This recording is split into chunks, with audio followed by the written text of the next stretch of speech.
नमस्कार दोस्तों, स्वागत है आपका मेरे चैनल पे। दोस्तों, जैसा कि आप जानते हैं कि इसराइल हमारा बहुत बड़ा डिफेंस पार्टनर रहा है। इवन उसकी बहुत सी कंपनीज हमारी प्राइवेट कंपनीज के साथ में जॉइंटली बहुत सी चीज़ें डेवलप कर रही हैं। तो ऐसे में दोस्तों, इसराइली कंपनी राफेल की एक स्पाइक मिसाइल आती है जिसे इंडिया ने अभी रिसेंटली खरीदा है और पास्ट में भी खरीदा है। तो ऐसे में बड़ी खबर यह है कि राफेल ने अब एक 5th generation aero spike surface to air missile को दिखाया है जो किसी भी मूविंग टारगेट को भी हिट कर सकती है। और इंडिया के लिए अच्छी खबर यह है कि ये मिसाइल जैसे ही सामने आती है तो इंडिया इसे खरीद सकता है, क्योंकि पास्ट में भी हम इसे खरीदते रहे हैं। आज इसी के ऊपर बात करेंगे। चलिए दोस्तों, शुरू करते हैं। तो दोस्तों, राफेल एडवांस डिफेंस सिस्टम ने अभी घोषणा की है कि उसने एक light weight stand off air to surface missile को डेवलप किया है जो स्पेशली एक फिक्स्ड विंग एयरक्राफ्ट के लिए है। यानी कि दोस्तों, इसे फाइटर जेट के ऊपर भी इंस्टॉल किया जा सकता है। हालांकि दोस्तों, इसे officially US special operation forces industry conference के अंदर सामने लाया जाएगा जो इसी मंथ फ्लोरिडा के अंदर होने वाली है।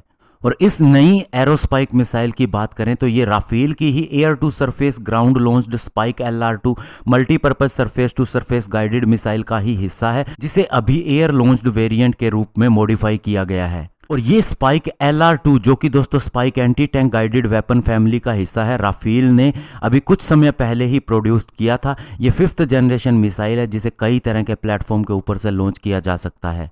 और अब इस स्पाइक LR2 के ऊपर बेस्ड एरो स्पाइक मिसाइल जो है, ये एक फायर एंड फॉरगॉट मिसाइल है जो दोस्तों बहुत ही लिथलिटी के साथ में आती है। इसे infantry, armoured vehicle, attack helicopter, naval vessels के ऊपर भी इंस्टॉल किया जा सकेगा।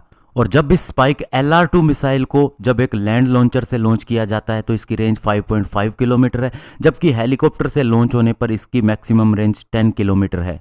और जब ये एरो स्पाइक को लॉन्च किया जाएगा तो ये दोस्तों आप मान सकते हैं फिक्स्ड विंग एयरक्राफ्ट के ऊपर से इंस्टॉल होगी, तो ऐसे में इसकी रेंज और भी बढ़ सकती है।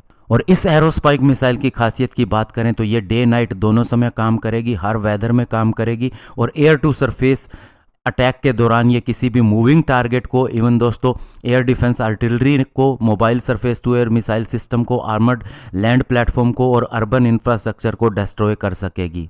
हालांकि इसकी डेवलपमेंट 2019 में हो चुकी थी, लेकिन उसके बाद से इसकी कैपेबिलिटी को बढ़ाने के ऊपर राफेल काम कर रहा था। और अब फ्लोरिडा के अंदर होने वाली कॉन्फ्रेंस के अंदर इसे ऑफिशियली अनवील किया जाएगा।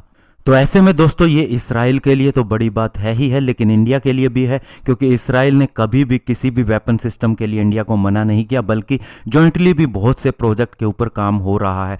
ऐसे में ये उसी फैमिली की मिसाइल है जिसे हम ऑलरेडी इस्तेमाल कर रहे हैं और कुछ समय पहले ही हमने इसका ऑर्डर भी दिया था। तो ऐसे में ये मिसाइल इंडिया को मिल सकती है, इसमें कोई संशय नहीं होना चाहिए। ये इंडिया के ऊपर है कि वह इसे खरीदना चाहेगा या नहीं।